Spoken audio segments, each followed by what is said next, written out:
Hey, how y'all doing? I'm Jimmy Friday, and I'm here with some weekly encouragement for you. This week's topic is called Letting Go of Those Youthful Desires, and it's inspired off 2 Timothy chapter 2, verse 22. Let me go to the scripture. Flee the evil desires of youth and pursue righteousness, faith, love, and peace.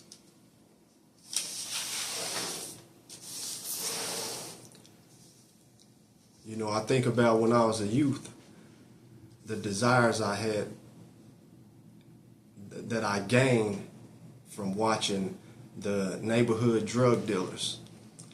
I used to watch them pull up in the fresh clothes, the fresh Dickies with the Jordans on, the fresh t-shirt. They had the money in their pockets. They came through in the nice SUVs. You know, these are the desires I had picked up as a youth. And now, as I'm older, I look at the path I chose to go down since I was a youth. And now, as an adult, I'm at war with those demons that I allowed in my life. It was like trading a soul for a moment of pleasure.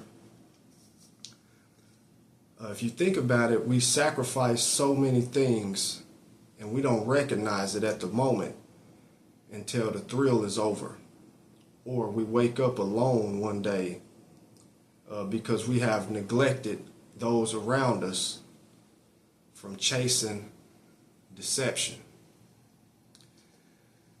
So as I'm older now, looking back at those things, you know, and in reading this scripture, I think about how I had picked up so many desires as a youth, and those things have turned into a mirage. So now that I've gotten older and I'm in a position where I have my own car, my own home, my own money, you know, I think about how sometimes I still feel empty after I've gained all these things, these desires that I've chased over the years. And so that's why I say it's like trading your soul for a moment of pleasure. And so I'm going to tie this to another scripture over in Matthew chapter 16, verse 26. And it says, "What good will it be for a person if they gain the whole world yet forfeit their soul? Or what can a person give in exchange for their soul?" You know, so we have to be aware of the things we are pursuing. You know, I've crossed some lines in life to gain some possessions. Some came from being a youth, wanting these things. And as I started trying to gain power and my respect, I would have killed for them. You know, so we have to be more careful of what we are chasing after, because it could be something we wanted as a child. And now that we are an adult, like I said, you know, we get in a position to where we can pursue these things.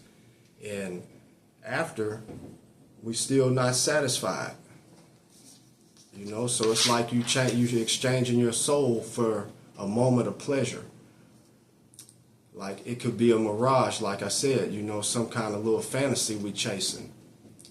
So let's be aware of our motives, the motives of our heart, so we are not being deceived by the lust of the eye. Like Big Bro said, what good is it for a person to gain all these material things if they forfeit their soul? So what are you exchanging your soul for? That's the real question. Is it things you've been chasing since a youth? Is it the lust of the eye? So let's get alert and watch what we are trading our soul for. It could be for money. You could be working a job so much to where your soul is dying because you're pouring so much into a company, and then at the end you're only getting a few dollars for it. You know, so we all have to, if you don't work, you don't eat. That's law. But at the same time, we have to be aware of what we are exchanging our soul for. So that's all I have for this topic this week.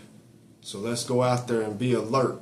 Let's stay more in tune with the Spirit and making sure that we are not exchanging our soul for some little cheap material things, some small moment of pleasure.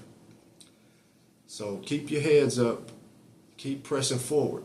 Remember, life is a forward march. We learn from our past mistakes and we press on to what's in front of us. Let's go out there and be 1% better every day, and let's keep striving to be great. Y'all be cool.